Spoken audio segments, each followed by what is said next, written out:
ඔබ මේ දකින්නේ භයානක දසුනක්. කාලයත් සමග එකතු වන මේදය, කොලෙස්ටරෝල් සහ කැල්සියම් තැන්පත් වීම නිසා හදවතට රුධිරය සපයන කොරෝනරි ධමනියක් තමයි මේ අවහිර වෙලා තියෙන්නේ. ඔබට මේක පේනවා වගේ එහෙම නෙවෙයි.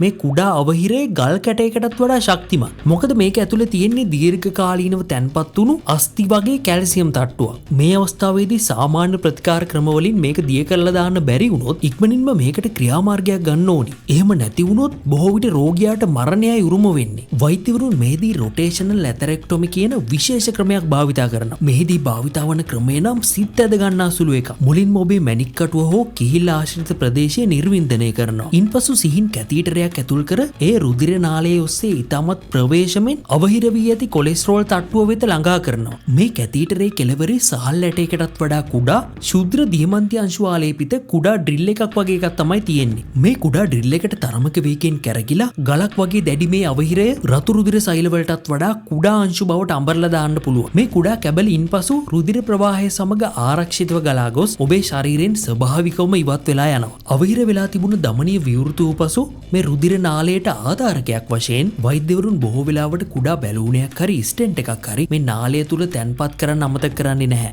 මේ වීඩියෝ එක ඔබට මුණ ගැහුණා කියන්නේ ඔබ දැනුම හොයන හරිම බුද්ධිමත් කෙනෙක්. ඔයා වගේ කෙනෙක් මේ වීඩියෝ එක ලයික් කළොත් තමයි තවත් මේ වගේ දැනුම හොයන බුද්ධිමත් පිරිසක් අතර මේ වීඩියෝ එක ෂෙයා වෙන්නේ. දැනුමින් පිරුණු බුද්ධිමත් සමාජයක් ගොඩනගන්න ඒක ඔයා කරන ලොකු සේවයක්.